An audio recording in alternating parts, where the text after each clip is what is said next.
আসসালামু আলাইকুম সুধী বৃন্দ। আশা করি সবাই ভালো আছেন। আলহামদুলিল্লাহ রাব্বিল আলামিন, আল্লাহর ইচ্ছায় ও দয়ায় আমরা ভালো আছি। সুন্দর একটা দিন কাটলো আমাদের, শুক্রবার রাত্র এখন। এই কিছুক্ষণ আগে ঈশা নামাজ পড়ে বাসায় ফিরলাম। আজকে অনেকদিন পরে একটা শুক্রবারে 5 ওয়াক্ত নামাজ জামাতে পড়ার সৌভাগ্য আল্লাহ সুবহানাহু ওয়া তাআলা আমাকে করে দিয়েছেন। আল্লাহর কাছে হাজার শুকরিয়া। আজকের আলাপের বিষয়বস্তু ইনশাআল্লাহ খুতবা। আমাদের আজকে খুবই সুন্দর একটা খুতবা দিয়েছেন ইমাম সাহেব। খুতবার বিষয়বস্তু অনেকগুলি, আমি অল্প একটু বিষয়বস্তু নিয়ে আলাপ করব। কারণ ওনার খুতবাটা উনি 30 মিনিটসে দিয়েছেন। উনি একজন এক্সপার্ট ইমাম। উনি 30 মিনিটে অনেক কিছুই বলতে পারেন, অনেক কিছু কভার করতে পারেন, যেটা আমি কভার করতে গেলে অন্তত 2 ঘন্টা লেগে যাবে। তো আজকের খুতবাটা একদম মানে যেটা বলবো সেটা হলো যে সূরা আসর নিয়ে কথা বলেছেন উনি একটু। আল্লাহ সুবহানাহু ওয়া তাআলা, এটা ছোট সূরা, কোরআন শরীফের মধ্যে সবচেয়ে ছোট 2টা সূরার মধ্যে একটা হলো সূরা আসর আর একটা হলো সূরা কাউসার। আলহামদুলিল্লাহ। তো সূরা আসর নিয়ে উনি বললেন যে একজন সাহাবী, ওনার নামটা আমি মনে করে রাখতে পারতেছি না, উনি বলেছিলেন যে একজন সাহাবী বলেছেন যে যদি কোরআন শরীফ নাজিল না হয়, শুধু এই সূরাটুকুই নাজিল হইতো, এটাই এনাফ ছিল একটা মানুষের করণীয় দিক নির্দেশনা হিসাবে আর কি। হ্যাঁ, যে মানুষের হেদায়েতের জন্য, মানুষের রাইট পথে আসার জন্য শুধু সূরা আসরটাই এনাফ ছিল। তো সূরা আসরটা মনে করেন আল্লাহ সুবহানাহু ওয়া তাআলা বলছেন আল আসর, এবং উনি সময়ের কসম দিয়ে কথা বলতেছেন যে এই সময় যেটাকে আমি সৃষ্টি করেছি, সময়ের কসম দিয়ে বলতেছি যে ইন্নাল ইনসান আল্লাহ ফিল খুসর, যে যে মানব জগৎ, এটা মানব জাতি, পুরাটা গোটা মানব জাতি লসের মধ্যে, একদম ইন লস। তারপরে ইল্লাল্লাযিনা আমানু ওয়া আমিলুস সালিহাতি ওয়া তাওয়াসসাউ বিল হক ওয়া তাওয়াসসাউ বিস সবর। যদি না মানুষ, যদি লস মানে কি, আমরা জন্ম হয়েছি, আমরা বড় হইতেছি, আস্তে আস্তে আমরা মৃত্যুমুখে পতিত হবো, এবং আমরা শেষ, কিন্তু আমাদের জীবনটা শেষ, এবং এই জীবনটার মধ্যে পুরোপুরি আমরা ক্ষতিগ্রস্ত, ইন লস, যদি না আমরা আমরা ভালো কাজ করি এবং মন্দ কাজ, ভালো কাজ করি, মন্দ কাজকে প্রতিহত করি, নাকি না করতে দিই, নিরুৎসাহিত করি, ভালো কাজে উৎসাহিত করি। মানব জাতি যদি ভালো কাজ না করে এবং মন্দ কাজ থেকে বিরত না থাকতে, তাহলে পুরোটা লস। এবং তাদেরকে কথা বলতে হবে কি, হকের মধ্যে থাকতে হবে, হক এবং সবরের মধ্যে থাকতে হবে। তো আমাদের হলো কি, আমাদের জীবনটা পুরোপুরি অর্থহীন হয়ে যাবে যদি না আমরা আল্লাহর হকের মধ্যে, ইমানের মধ্যে থাকি এবং ভালো কাজের পরামর্শ দিয়ে মানুষদেরকে মন্দ কাজ থেকে মানুষকে নিরুৎসাহিত করি এবং সবর না করি। তো অনেকগুলি জিনিস এখানে। নাম্বার 1 থিং হলো আল্লাহ সুবহানাহু ওয়া তাআলা বলছেন mankind they are in loss, তারা সমস্ত মানুষ জাতি তারা ক্ষতিগ্রস্ত হবে যদি না তারা ধৈর্যের মধ্যে থেকে হকের কথা বলে। হক ধৈর্যর মধ্যে থাকতে হবে। ইন্নাল ইনসানুল বিল খুসর, পুরা মানব জাতি এটা তারা লসের মধ্যে আসছে। ইল্লাল্লাযিনা আমানু ওয়া আমিলুস সালিহাতি ওয়া তাওয়াসাউ বিল হক ওয়া তাওয়াসাউ বিস সবর, হকের মধ্যে থাকবে এবং সবরের মধ্যে থাকবে, এবং ভালো কাজে মানুষকে উৎসাহিত করবে, মন্দ কাজ থেকে বিরত রাখবে। তো আমাদের ভালো কাজ করতে হবে, ভালো কাজে উৎসাহিত করতে হবে, মন্দ কাজ থেকে নিজেদেরকে মানে দূরে রাখতে হবে। মন্দ কাজে মানুষ যাতে না করি, সেটার জন্য আমরা যাতে কাজ করি। তো ভালো কাজ কি, ভালো কাজের তো কোনো শেষ নেই, তাই না? ভালো কাজ এক কথায় আল্লাহ সুবহানাহু ওয়া তাআলা যেটা বলেছেন কোরআন শরীফে, অন্যান্য জায়গায় আল্লাহ রসুল যেভাবে বলে গেছেন, মানব জাতির যেটা কীভাবে আমরা তাকওয়া অর্জন করতে পারি, কীভাবে আমরা ভালো থাকতে পারি, আমাদের ভালোবাসাগুলি থাকবে উপরের দিকে, তাই না? আমরা বেশিরভাগ ভালোবাসা নিচের দিকে চলে যায়, তাই না? বলা যায় অনেকটাই যে মানুষের আরও অনেক কথা বলেছেন উনি, কিন্তু এটার মধ্যে আমার কাছে ভালো লাগছে এটা, যে উনি একটা কথা বললেন যে দেখো, তোমরা 5টা জিনিস থাকতে, মানে 5টা জিনিস থাকতে তোমরা এটার সদ্ব্যবহার করো অন্য 5টা জিনিস আসার আগে। এটার মধ্যে প্রথম বলছেন উনি, তোমাদের যৌবন থাকতে, বার্ধক্য আসার আগে যৌবনটাকে তুমি পরিপূর্ণ ব্যবহার করো ভালো কাজের জন্য। তারপরে বলছে, দ্বিতীয় বলছেন উনি যে তোমাদের অর্থ সম্পদ যদি থাকে, দরিদ্র হওয়ার আগে এটা নিয়ে ভালো তোমরা আল্লাহর কাজে এটা ব্যয় করতে পারো, এটা থেকে তোমরা ভালো রেজাল্ট পাবে। তুমি দরিদ্র হয়ে গেলে তখন আর তুমি এই দান সাদাকা কিছুই করতে পারবো না। তারপর বলছেন উনি যে সময় থাকতে সময়ের ব্যবহার করো, ব্যস্ত হয়ে যাওয়ার আগে। হ্যাঁ, এখন অনেক সময় আমরা অবসর সময় পাই, একটু বৈশাখ কোরআন শরীফ পড়লাম, একটু আলোচনা করলাম, একটা ভালো কাজে গেলাম, কোথাও কারো কেউ একটা বিপদগ্রস্ত লোক তাকে দেখতে গেলাম, তাকে হেল্প করলাম, আছে না, শ্রম দিয়া, কথা দিয়া, ভালোবাসা দিয়া। তো এটা যখন তোমার সময় আছে তখন আবার ব্যস্ত হয়ে গেলে তখন দেখা গেল আমার সময় নেই, দৌড়ের মধ্যে আছি, চাকরি বাকি এটা সেটা অভিযোগ, তাই না, দায়িত্ব যখন বেড়ে যাবে তখন সময় পাবো না, তখন দেখা যাবে আল্লাহর কালাম খুলে পড়ার সময়টা নাই আমার, আল্লাহ রসুলের হাদিস পড়ার সময়টা নাই, আছে না। তো এটা সময়টা যখন থাকবে তখন আমল করতে পার। সেকেন্ড লাস্টটা বলছে 5 নম্বর যেটা, সেটা হলো তোমরা জীবনটা থাকতে জীবনটা পরিপূর্ণভাবে ভালো কাজে ব্যবহার করো মৃত্যু আসার আগে। কারণ মৃত্যু হয়ে গেলে তো আমাদের আর কোনো কিছু করার সুযোগ নেই। আমরা যদি মনে করেন কবরেই থাকি অনন্তকাল, কিয়ামত হওয়া পর্যন্ত অনেক বছর কবর রইলাম, তো আমরা তো সেখানে বসে আমাদের কোনো আমল করার সুযোগ নাই। ইভেন আমরা যদি রোজ হাসরের ময়দানে আমরা আমাদের উঠানো হয় আল্লাহ সুবহানাহু ওয়া তাআলা বিচারের দিনে, সেখানেও আমাদের কোনো ইবাদত করার কোনো সুযোগ নেই, কারণ ইবাদতের খাতা বন্ধ হয়ে যাবে। এই যে লিখতেছে ফেরেশতারা দুই কান্দে, আমাদের রেকর্ড হইতেছে আমাদের ভালো কাজগুলি এবং মন্দ কাজগুলির, এগুলির রেকর্ড যখন শেষ হয়ে যাবে, শেষ নিঃশ্বাস ত্যাগ করবো পৃথিবীতে আমরা, আমাদের ওই রেকর্ড বন্ধ, এটা আমল নামা ওখানে ক্লোজড। এখন আমল নামা তারপরেও এটা ওপেন থাকবে কয়টা কাজে, 3টা জিনিস যদি থাকে আমরা করে যাই। একটা হলো যদি আমরা 3টা জিনিস রেখে সদকায়ে জারিয়া বলে, সদকায়ে জারিয়া মানে যে জারিকৃত থাকবে মৃত্যুর পরেও। যেমন মনে করেন যে আমি জীবদ্দশায় কোনো জ্ঞান শিখিয়ে দিয়ে গেলাম কাউকে, কাউকে কোরআন শিখাইলাম, কাউকে হাদিসে বিশারদ করাইলাম, বা কাউকে ভালো কাজে একটা ভালো কাজে প্র্যাকটিস করাইলাম, সেই ভালো কাজটা আমার মৃত্যুর পরে সে করতেছে। একজনকে লেখাপড়া করালাম, শিক্ষিত করলাম, সে দেখা গেলো মানুষকে জ্ঞান বিতরণ করতেছে, সেখানে আমি ইনশাআল্লাহ তাআলা আল্লাহর রহমতে আমি কবরে শুয়ে সেটার জন্য সওয়াব পাবো রেগুলার। তারপর দ্বিতীয়ত হলো আমি যদি কোনো ইনভেস্ট করি কোনো মসজিদে, মাদ্রাসায়, কোনো এতিমখানাতে, এটা স্থাপিত করে গেলাম, আমার মৃত্যু পরে এটা চলতেছে, ওখান থেকে আমার জন্য নেকি আমার আমলনামায় লেখা হতে থাকবে, কারণ এটা আমি করে গেছি একটা ভালো উদ্দেশ্যে আল্লাহর রহমত কামাই করার জন্য। আর যদি মনে করেন নাম কারানোর জন্য দানবীর, মহসিন, এতিমখানা দান করেছেন, তাইলে ওটা রেজাল্ট আমি দুনিয়াতে পাবো, আখেরাতে কী পাবো আমি জানি না। সবাই বলবে যে আমিন সাহেব খুব দান করছেন, আরে বলবো তার তো সাইনবোর্ড লাগানো আছে, ছবি আসছে, হ্যাঁ, কবরের মধ্যে বিরাট কিছু সাইনবোর্ড, MA LLB অমুক তমুক BT, নানান কাহিনী লেখা রাখছে। তো সেক্ষেত্রে রেজাল্টটা খারাপ হবে আর কি, হ্যাঁ, পরকালের জন্য। আর সবচেয়ে যেটা উল্লেখযোগ্য যেটা বলবো এই মুহূর্তে, যে আমরা যদি আমাদের সুসন্তান রেখে যদি পৃথিবীতে রেখে যাই, যে সমস্ত সন্তানকে আমরা সুশিক্ষিত করে গেলাম, আল্লাহ এবং আল্লাহ রাসূলকে চিনিয়ে দিয়ে গেলাম, তারা যদি আমাদের মৃত্যুর পরে আমাদের জন্য আল্লাহ সুবহানাহু ওয়া তাআলার কাছে হাত তোলেন এবং আমাদের উদ্দেশ্যে তারা যদি দান খয়রাত করেন, সেটার বেনিফিট আমরা কবরে বসে পাবো ইনশাআল্লাহ তাআলা। তো সৎকারে জারিয়ার জন্য আমাদের চেষ্টা করতে হবে, এটা খুবই জরুরি জিনিস। তো আর কি আলাপ করলেন উনি ইমাম সাহেব মনে নাই, এটাই আর অনেক লম্বা করে বলছেন, অনেক কোরআনের আয়াত দিয়ে আরও সুন্দর করে একটা সহিহ হাদিস দিয়ে উনি বললেন, বুখারী শরীফের হাদিসটা এই মুহূর্তে মনে আসতেছে না। তো যাই হোক, যেটা এর ফাঁকে বলতেছিলাম যেটা, সেটা হলো কি আমাদের ভালোবাসা, মায়া মমতা উপর দিকে না গিয়ে নিচের দিকে যায়। উপর দিকে বলতে ধরেন আমাদের জীবনে গোল হলো আমরা যদি সবচেয়ে বেশি ভালোবাসি, সবচেয়ে বেশি মানি, সবচেয়ে বেশি সর্বোচ্চ সম্মানিত আমাদের আল্লাহ সুবহানাহু ওয়া তাআলা, তাই না, উপরের দিকে আল্লাহ টপ, তারপর আল্লাহ রসুল, তারপর আমাদের পিতামাতা, আছে না। আমি যদি আমার জীবনে আমার ইমান যদি আমার আল্লাহ এবং আল্লাহ রসুলকে আমার চাইতে বেশি ভালো না আসতে পারি, আমার ইমান কিন্তু পরিপূর্ণ হলো না। তারপরে আমার পিতামাতা সবার আগে, এটা অর্ডার অফ আল্লাহ সুবহানাহু ওয়া তাআলা।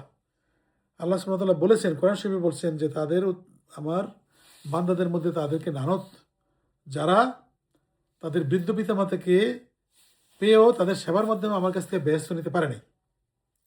তার মানে কি, যারা আপনারা যারা আমার বাবা মা নাই জীবিত, আল্লাহ ওনাদের ব্যস্ত নসিব করুক। আমার ওয়াইফেরও বাবা মা নাই, ওনারাও চলে গেছেন, আল্লাহ ওনাদের ব্যস্ত নসিব করুক। কিন্তু ধরেন আমার ইভেন আমার চাচারাও কেউ নেই, আমার ফুফুরও কেউ নেই, হ্যাঁ, আমাদের মামা খালা ওনারা কেউ আছেন, কেউ চলে গেছেন এরকম আর কি। তো এখন ধরেন চলে গেছে বাবার জন্য আমরা অনেক বড় হয়েছি। আমার বাবা অনেক ছোটোবেলা মারা গেছেন, আমি যখন ক্লাস 10-এ পড়ি। তো আমার আমার বাবার জন্য তেমন কিছু করার সুযোগও পাইনি। বরঞ্চ ওনার পরিচয় আজ পর্যন্ত চলতেছি, এবং ওনার রেখে যাওয়া এখনও সম্পদ রয়ে গেছে আমাদের কাছে। আমরা আহ, দান করে শেষ করতে পারিনি, আলহামদুলিল্লাহ রাব্বিল আলামিন, এখনও করতেছি। আমরা এই প্রক্রিয়াটা জারি রাখি। আমার মাও চলে গেছেন বেশ অনেক বছর আগে। মার জন্য তেমন কিছু করা হয় নাই, করছি একটু একটু করছি। আমার মার সাথে আমার স্মৃতি আছে এখানে। আমার মা আমার বাসায় ছিলেন, তো ওনার জন্য সামান্য কিছু করতে পারছি, অতটা করতে পারিনি, অতটা জ্ঞান বুদ্ধি ছিল না মনে হয়। আমরা একসাথে, আমার মা আমার 3 ভাই, আমরা একসাথে হজ করেছি। তারপরে অনেকবারই আমি মক্কা মদিনায় গিয়েছি, কিন্তু ওই সময় স্মৃতি আমার মনের মধ্যে উজ্জ্বল। মনে হয় আমার জীবনের শ্রেষ্ঠতম সময়টা কেটেছে তখনই। আমি ছোট ছেলে, আমার মা মক্কায় যখন আমরা ছিলাম তখন এত আধুনিক ছিল না, হোটেল মোটেল এত ছিল না। আমরা বাড়ি ভাড়া করে সেখানে হজ করলাম। আমরা 3 ভাই ছিলাম। আমার মা আমাকে তার পাশে শোয়াইতো, যে তুই ছোট, তুই আমার পাশে শো। তো যাই হোক, আরও লং স্টোরি শর্ট, ওখানে অনেক স্মৃতি আছে। আমার মা অলমোস্ট মক্কাতে মারাই গিয়েছিলেন, অলমোস্ট অসুস্থ ছিলেন হাসপাতালে, স্মৃতিশক্তি নষ্ট হয়ে গিয়েছিল, আল্লাহ মাফ করেছেন। তারপর আমরা ওনাকে নিয়ে আবার ফিরে আসছি। তো যেটা বলতেছিলাম যে বাবা মাকে প্রায়োরিটি দিতে হবে সন্তানের উপরে। কিন্তু আমরা দেখি আমরা সন্তানের জন্য পাগল, সন্তানের জন্য কী হয়েছে বাবা শোনা, কী হয়েছে পাগল হয়ে যাই। কিন্তু বাবা মাকে অতটা অ্যাটেনশন দেয় নেই। কিন্তু এটা আল্লাহর নির্দেশের সরাসরি বরখেলাপ, আল্লাহর নির্দেশের সরাসরি বরখেলাপ। যদি আপনারা ট্রুলি একটু পড়াশোনা করেন কোরআন শরীফ এবং হাদিসে, দেখবেন এটা সবচেয়ে ইজিয়েস্ট জিনিস। আমাদের অনেক ধরনের এবাদতে কামাই থাকে, অনেক গরমিল থাকে, অনেক কিছুই সঠিকভাবে আমরা করতে পারি না। কিন্তু আল্লাহ যেখানে বলছেন কোরআন শরীফে যে আয়াত, আমরা যদি ওইটাই ফলো করি যে আমার বাবা মার প্রকৃত সেবার জন্য আমি নিবেদিত হইলাম, ইনশাল্লাহ এটার মাধ্যমে আল্লাহ আপনাকে ব্যস্ত দিতে পারেন ইজিলি। যেখানে আল্লাহ বলছেন, ভুল বলেন না কিন্তু। তো এই জিনিসটা যাদের আপনাদের বাবা মা আছে জীবিত, আপনারা একটু ফোকাস করবেন প্লিজ, যে বাবা মাকে সেবা করুন, প্রকৃত সেবা হৃদয় দিয়া। এবং আল্লাহর কথা চিন্তা করবেন যে আমার আল্লাহ হুকুম দিছে আমাকে আমার বাবা মাকে প্রকৃতভাবে সেবা করার জন্য, ওনাদের কোনো কষ্ট যাতে না হয়। সামান্য বলছেন এটা শব্দটা যাতে না করে বাবা মা, এটা কেয়ারফুল থাকবেন ইনশাআল্লাহ তালা। এটা আমার একটা অনুরোধ। তো আমার বাবা মা নাই, আমি চেষ্টা করি কি জানেন, আমার ইভেন চেষ্টা করি যে আমার বাবার দিকের আত্মীয় স্বজন যারা আছে, যাদের একটু সমস্যা আছে, আমি তাদের সাথে পাশে থাকার চেষ্টা করি। এটা অর্থ দিয়ে হোক, সময় দিয়ে হোক, শ্রম দিয়ে হোক, যেভাবে হোক চেষ্টা করি। আমার মনে হয় যে আমার বাবা থাকলে হয়তো উনি করতেন এটা, উনি নাই, আমি করার চেষ্টা করি। তো এই জিনিসগুলি আমরা যদি একটু কেয়ারফুল হই, আমার মনে হয় আল্লাহর কাছে তো ধরেন আপনার নেকির কোনো অভাব নাই। আপনাকে রিওয়ার্ড দিতে পারেন আল্লাহ, বেসুমার রিওয়ার্ড দিতে পারেন, বেসুমার নেকি, বেসুমার অনেক কিছু দিতে পারেন। রিজিক আপনাকে এমন রিজিক দিতে পারেন যেটা আপনি আজকে কল্পনা করতেছেন না, হয়তো কালকে সকালে পাবেন। তো যাই হোক, আমরা চলেন, আমরা বিশেষ করে বাবা মার ক্ষেত্রে অনেক যত্নবান হই। আমি চেষ্টা করি, আমি জানি না আমি কীরকম সন্তান। আমার বাবা মার সন্তানের মধ্যে আমি সবচেয়ে বেশি উচ্ছৃঙ্খল এবং অবাধ্য টাইপের ছিলাম আর কি। এবং আমার মা যখন হাসপাতালে ছিলেন, উনি ঢাকা পিসি হাসপাতালে চিকিৎসাধীন, মৃত্যুর আগে, বেশ কিছু আগেও। তো আমি মাকে বললাম, মা আমি তো অনেক জ্বালাইছি আপনাকে, আপনি কি আমাকে এত কষ্ট দিচ্ছি, আপনাকে বিভিন্ন সময় কথা শুনে নেই, আপনি কি আমার সাথে রাগ নাকি? আমার মা আইসা বললো, না তুই তুই তো আমার পাগল ছেলে, তোর সাথে কেন রাগ করবো আমি? তা বললাম, দেখেন মা, আমি আপনার কত অবদ্ধ ছেলে। আপনার যদি বলতেন উত্তর দিকে যেতে, আমি দক্ষিণ দিকে যেতাম। অনেক উল্টা সিধা কাজ করেছি, অনেক অনেক করেছি। অল্প বয়সে বাবা মারা গেছে, মা হয়তো তেমন শাসনও করেননি, আমাদের করতে পারেন নাই। দেখা গেল হয়তো এক কাজে টাকা দিয়েছেন, গিয়ে মোটরসাইকেল কিনে নিয়ে এসে পড়ছি বাসার মধ্যে। লেখাপড়া ঠিকমতো করি নাই। আলহামদুলিল্লাহ, ময়মুরব্বির দোয়া সবসময় ভালো ভালো রেজাল্ট নিয়ে পাস করে আসছি। বাট আমি এক সময় মাকে বললাম যে মা দেখেন, আমি আপনার এত অবাধ্য ছেলে, কিন্তু আমার বাচ্চাগুলো যদি আমার মতো অবাধ্য হইতো, আমি অনেক খুশি হইতে আমার লাগেছে। মানে চিন্তা করেন, আমার এখানে যে এখন নামাজ পড়ি, আমার তো এমন কোনো নামাজ নাই ইনশাআল্লাহ আল্লাহর রহমতে, এমন কোনো রুকু বা সেজদা নাই যেখানে আমি আল্লাহর কাছে আমার বাবা মার জন্য দোয়া না করি। এটা আমি চেষ্টা করি সবসময় করার জন্য। আমার কাছে মনে হয় আমি তৃপ্তি পাই না। ওনাদের জন্য দোয়া না করলে আমি তৃপ্তি পাই না। আমার কাছে মনে হয় যে আমার বাবা-মা, ও আল্লাহ রাব্বির হামহুমা কামা রাব্বায়ানি সগীরা। আমার বাবা-মাকে আল্লাহ তুমি দেখো। উনি ওনারা দুজনেই আমাকে এত আদর করছেন, আমাদেরকে এত আদর করে পালছেন, বড় করছেন। যেটুকু ভালো কিছু আছে অনেকটাই ওনারা শিক্ষা দিয়ে গেছেন আমাদের ছোটবেলা থেকেই। একটা ফ্যামিলি ভ্যালু পাইছি আমরা। সততা যেটুকু আছে ওনারা দেখাই দিয়ে গেছেন। ওনারা আমাদের চেয়ে অনেক ভালো ছিলেন, আরও অনেক বেশি সতত ছিলেন। এবং আমরা জীবদ্দশায় কোনোদিন দেখিনি ওনারা কখনো নামাজ কামাই করেন, কখনো কোনোদিন মিথ্যা কথা বলেন, এগুলো আমরা দেখিনি কোনোদিনও আল্লাহ। তো সবসময় ওনাদের জন্য দোয়া করি আল্লাহ সুবহানাহু ওয়া তাআলা আমার বাবা-মা ওনাদেরকে প্লাস আমাদের যাদের বাবা-মা নাই পৃথিবীতে, এই যে আপনারা যা শুনতেছেন, আপনাদের বাবা-মা সবাইকে আল্লাহ সুবহানাহু ওয়া তাআলা একদম সম্মানিত স্থানে রাখুক বেহেশতে, সুসম্মানিত স্থানে জান্নাতুল ফেরদাউস করে দিন। আল্লাহর তো কোনো ক্ষমা করতে কোনো অসুবিধা নেই। আল্লাহ নিজেই বলেছেন আমাদেরকে যে, আমার ক্ষমার হাত আমার ক্রোধের হাতের চাইতে অনেক বেশি লম্বা। তো আমরা আল্লাহর সেই রহমতের নামে আমরা আল্লাহর কাছে ক্ষমা চাই আমাদের পিতা-মাতার জন্য। ওনাদেরকে আল্লাহ সুবহানাহু ওয়া তাআলা শান্তিতে পরকালে রাখুক। ওনাদেরকে বিনা বিচারে আল্লাহ তাআলা জান্নাতুল ফেরদাউসে দিয়ে দিন। আমিন। আর আপনারা যারা শুনতেছেন আপনাদের জন্য দোয়া করি, আমার নিজের জন্য দোয়া করি, আমার পরিবারের জন্য। আল্লাহ সুবহানাহু ওয়া তাআলা আমাদেরকে দুনিয়াতে গাইডেন্সের মধ্যে রাখুন। আমাদেরকে পাপ মুক্ত রাখুন। আমাদের যাতে শয়তান স্পর্শ না করতে পারে। আমরা যেন আল্লাহর আল্লাহ রসুলের কথা মতো চলতে পারি, যেভাবে বলে গেছেন ওনারা।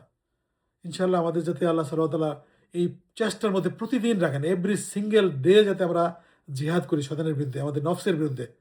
এবং ইনশাআল্লাহ তাআলা আমরা চেষ্টা করলে আল্লাহ নিশ্চয়ই বরকত দিবেন। আল্লাহ মহান, আল্লাহ দয়াময়।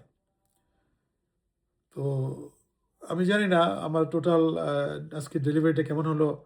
সূরা আসর নিয়ে কথা বলতে গিয়ে অন্যান্য অনেক জায়গায় চলে গেলাম। বাট সূরা আসর ছোট্ট একটা সূরা, এটা বিরাট বাণী সেখানে। আমাদের জীবনটাই লস। আমরা যদি না ঈমানের মধ্যে থাকি, হকের মধ্যে থাকি, সবর না করি, প্লাস আমরা যদি ভালো কাজ না করি এবং মন্দ কাজ যাতে বাধা না দিই এবং এটা স্প্রেড করতে হবে, আমাদের বলতে হবে অন্যান্যদের, হ্যাঁ? যেমন এই যে আছে না, আপনি সামান্য একটু জ্ঞান পাইলেন, এটা বিতরণ করতে হবে আপনার। বিতরণ করতে হবে, নয়তো আপনাকে জবাব দিয়ে করতে হবে যে আপনি কোরআনের ২টা লাইন শিখলেন, এটা কি আপনি কারোর সাথে আলাপ করেছেন? কাউকে বলেছেন? আপনি হাদিস পড়লেন, একটা হাদিস নিজে আমল করতেছেন, আপনি কি কাউকে বলেছেন? এটা অনেক জরুরি আমাদের। ইভেন আমি যে আমেরিকা আসছি মনে করেন অনেক বছর আগে 35-7 ইয়ার্স থেকেও অনেক বছর আগে আসছি আমি তখন। আমার আমেরিকা আসাটাই মনে হয় তখন ইট ওয়াজ এ জার্নি নট হালাল। কারণ আমি আমেরিকা আসছি কী জন্য? আমি আমেরিকা আসছি এখানে অনেক উন্নত জীবনযাপন করার জন্য। আমাদের বাড়ি থাকবে, গাড়ি থাকবে, অনেক কিছু পোসপাস থাকবে, আমরা সারা পৃথিবী ঘুরবো এরকম একটা ইন্টেনশন নিয়ে। এবং ওই ইন্টেনশনটা আল্লাহ কবুল করছেন, তাই না? আমরা এখানে আসি ভালোই। কিন্তু আপনার দেখেন নির্দেশ আছে, কিন্তু এটা নির্দেশ হলো কি, আপনি থাকতে হবে ইসলামিক দেশে যেখানে আসছেন। জীবন বাঁচানোর জন্য আপনি এই দেশ থেকে আপনি অন-ইসলামিক দেশে যাইতে পারেন। এখন আমরা তো জীবন বাঁচানোর জন্য আর আসিনি অন্য দেশে, তাই না? আসছি জীবিকা খুঁজতে, ভালো আরামে থাকতে, এটা সেটা হোয়াট এভার। তো এখন এখানে আমাদের মসজিদে যেটা ফতুয়া দিয়েছেন আমাদের জ্ঞানী লোকজন, ইমাম সাহেবরা এখানকার অনেক শিক্ষিত, যে আমেরিকায় আপনি থাকতে হইলে আপনি যদি এখানে ইসলাম প্রচার করেন, ইসলামের দাওয়াত দেন, আলহামদুলিল্লাহ ইট উইল বি ফাইন। তাহলে এটা আপনাকে হিজরত হিসেবে গণ্য করা হবে। তো আমরা চেষ্টা করি, আমরা মসজিদে আসলে চেষ্টা করি, প্লাস আমরা সবসময় দাওয়াতের মধ্যে থাকি। এই যে আমি দাঁড়িয়ে রাখছি, টুপির মধ্যে দিচ্ছি, পাঞ্জাবি পরে ঘুরতেছি, এটাও একটা দাওয়াত। কিন্তু আমি যাই একটা রেস্টুরেন্টে গেলে আমাকে একজন দেখে, যদি একটা ওয়েটার আমাকে সার্ভ করে, আমি তার সাথে অনেক ভালো ব্যবহার করি। এবং আমরা চেষ্টা করি, বিশেষ করে আমরা এখানে যারা ইসলাম প্র্যাকটিস করি, আমরা চেষ্টা করি যে একটা মুসলমান হিসেবে, একটা নবী সাল্লাল্লাহু আলাইহি ওয়াসাল্লাম উম্মত হিসাবে আমরা একটা দৃষ্টান্ত রেখে আসি কোথাও। এখানে দেখি আমরা রেস্টুরেন্টে গেলে আমরা ভালো ব্যবহার করি ওয়েটারদের সাথে, আমরা বেশি বকশিস দিই ওনাদের কাছ থেকে। তারপর আমরা যেকোনো গ্রোসারি স্টোরে গেলে ওনাদের সাথে অনেক ভালো ব্যবহার করি, মিষ্টি ব্যবহার করি এবং মনে রাখার মতো ব্যবহার করে আসি। তো এটা ইনডাইরেক্টলি একটা দাওয়াত। এবং আলহামদুলিল্লাহ আমাদের সাথে চলাফেরা করতে করতে অনেকেই ইসলামের দিকে আকৃষ্ট হইতেছে, অনেকেই আলহামদুলিল্লাহ ইসলাম ধর্ম গ্রহণ করতেছেন, আমরা তার মধ্যে জড়িত আছি অনেক ক্ষেত্রেই আলহামদুলিল্লাহ। তো এটি আর কি, যে আপনি যদি একটা বিধর্মী দেশে যান, সেখানে উদ্দেশ্য যদি রাখেন যে আপনি ওখানে গিয়ে ইসলাম ধর্ম প্রচারের কাজে নিয়োজিত করবেন নিজেকে, তাইলে ঠিক আছে, দাওয়াতি প্রোগ্রামে ইউ ক্যান গো। আদারওয়াইজ আমরা যে যেতেছি বিভিন্ন জায়গায় উচ্চশিক্ষা করতে যেতেছি, এটা সেটা করতেছি, আমি মনে করি না যে প্রতি ক্ষেত্রেই জার্নিটা হালাল হইতেছে। তো যাই হোক, অনেক কথা বললাম, এক জায়গা থেকে আরেক জায়গায় চলে যাচ্ছি কথা বলতে বলতে। আমার এটা অভ্যাস, আমি কথা বলতে পারি কিন্তু কথা ট্র্যাক রাখতে পারি না, ভুলে যাই। হ্যাঁ, বাট আমি যেটা বলি, যেটা মনে আসে সেটাই বলি। আমি কোনো কিছু লিখেও বলি না। আমার ওয়াইফ বারবার আমাকে তাগাদা দেয়, তুমি একটু গুছিয়ে বলতে পারো, গুছিয়ে বলে এটা সুন্দর হবে, উপস্থান ভালো হবে, মানুষ বুঝতে পারবে। তো আমি চেষ্টা করি, বাট মসজিদে খুতবাটা শুনলাম, ইমাম সাহেবের খুতবাটা এত ভালো লাগলো, আমি মনে রাখলাম, কিন্তু এখন পুরোটা আমার মনে নেই কিন্তু। দেখেন আমি একটু ভুলে গেছি। এখানে লাস্টে আরও কথা আছে, তার মাঝখানে একটু কথা আছে। ১ম এ ছিল কয়েকটা কথা, তারপর একটা হাদিস ছিল সহিহ, খুব সুন্দর একটা হাদিস। আমি ভুলে গেছি সবগুলি। এটা হয়তো আমার মেধা অতটা নাই, প্লাস বয়স হইতেছে। বাট তারপরও আমি এগুলি জারি রাখতে চাই। আমার যেই কথাগুলি বললাম, যদি কোনো কোশ্চেন থাকে কারোর, আপনারা লিখতে পারেন। আমি যদি আমার কাছে অ্যান্সার থাকে আমি দিব, নয়তো আমি কারোর সাথে আলাপ করে সঠিক অ্যান্সারটা দেওয়ার চেষ্টা করব ইনশাআল্লাহ। প্লাস আপনারা কোথা থেকে দেখতেছেন এবং কেমন লাগতেছে আমার বক্তব্য, ত্রুটিগুলি আপনাকে বলবেন আমাকে স্পেশালি। এটা আপনার একটা মানে মুসলমান হিসেবে দায়িত্ব। কারণ একটা আ রসুল সাল্লাল্লাহু আলাইহি ওয়াসাল্লাম বলেছেন, একজন মুসলমানের আয়না আরেকজন মুসলিম ব্রাদার্স, সিস্টার্স, হোয়াটএভার। আয়না। কারণ আমি আয়নার মধ্যে দেখবো আমার চেহারার মধ্যে এখানে কালি দাগ আছে কিনা, বা এখানে আমার কি হলো, রিঙ্কেল হলো কিনা, এখানে আমার দাড়ি ঠিকমতো কাটা হলো কিনা। তো এরকম মুসলিম আমার ব্রাদার যখন আমার এই ভিডিও উপস্থাপনটা দেখতে পারবে, সে আমাকে বলতে পারবে যে এটা তো আমিন, তোমার ভুল হয়েছে, বা আমিন ভাই আপনার এটা ভুল হয়েছে, ঠিক করেন না কেন, বা আপনি এটা এই হাদিসটা এখানে বলতে পারতেন, বা ওইটা বলছেন এটা ঠিক না, বা এটা সুন্দর হয়েছে। আমাকে উৎসাহ দেবেন আর আমার ভুল ভ্রান্তি ধরাই দেবেন। ইনশাআল্লাহ তাআলা আবার আসবো অন্য একটা কথা, অন্য কোনো টপিক নিয়ে, অন্য কোনো বিষয় নিয়ে। আপনারা ভালো থাকেন আল্লাহর রহমত নিয়ে। সবার জন্য অনেক অনেক শুভকামনা আল্লাহর দরবারে। আসসালামু আলাইকুম ওয়া রাহমাতুল্লাহ ওয়া বারাকাতুহু।